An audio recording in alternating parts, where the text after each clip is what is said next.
እንደ መምህር ማየት አትችሉ ማናችሁ ማለት ነው። መምህር አይደለም አናውቀውም። እንደዚህ አይነት መምህርም ሊኖር አይችልም።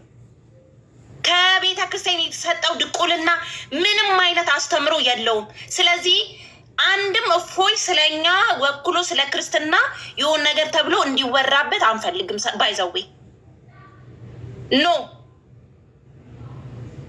ዲያቆን ነህ ካምጣ በሉት ማስረጃ። መምህር ነህ ካምጣ።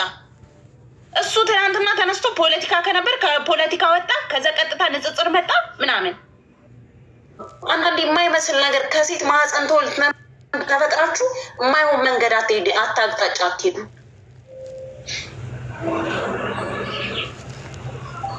ሁላችንም አሁን ፈራን በእናንተ ድርጊት ምናምን።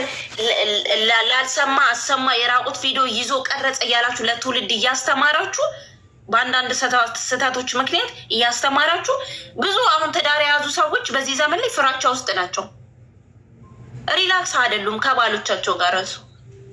እናንተ የምታሰቡት የብልግና ባለጌ ንግግሮችን የሰው አይምሮ ላይ እንዲቀረጽ ያ ሰው በእንትና የተደረገውን ለማድረግ አይምሮ ውስጥ መመገብ ነው የያዛችሁት። ይሄ ነው ስራችሁ። ወሽመጥ። የሰው ነውር አትከተሉ። የሰው ብልግና አትከተሉ። የሰውን ነውር የሚያጸዳ እግዚአብሔር ነው እንዴ። ግድ ለምን በህይወት ኖረች እች ልጅ? በቃ ለምን ተንቀሳቀሰች? ለምን አለች? ቤተክርስቲያንን ተሳደብ ምንድን አለችው? አምጡ። አዲስ ዓለም እስቲ ኢየሱስ ክርስቶስን አምላክ የተሳደበችበትን አምጡ ተባላችሁ። አምጡ። እኔ እንዲሁም በጣም በእናንተ ስህተት ምክንያት በእናንተ ሰደባለሁ ብሏል አለ ኢየሱስ ክርስቶስ። በእናንተ ስህተት ምክንያት እች ልጅ ቆስቁሳችሁ ቁስሏን አመታችሁ። የዛለት እንደውም ተናገረች። የዕለት ሁለት ገብታ ተናገረች። ደግሞም እረዳታለሁ፣ ብትሳደብም እረዳታለሁ። ያልተነካ ግልግል ቁስሏን ነክታችሁ አሳመማችኋት፣ አደማችኋት። ትናንትና የተዘጋ አጀንዳ እንደ አዲስ አንስታችሁ ሰው ለምን አልሞተም? ለምን በህይወት ኖረ? ማሰብ ያለባችሁ እቺ ልጅ አላት። ለልጇ ታስበ እናንተ ነገ ቀሪ ናችሁ። ምንም ነገር ቀሪ ናችሁ። ልጇ ግን ይፈልጋታል። ህፃን ልጅ አላት። ቤተሰቦቿም ይፈልጓታል።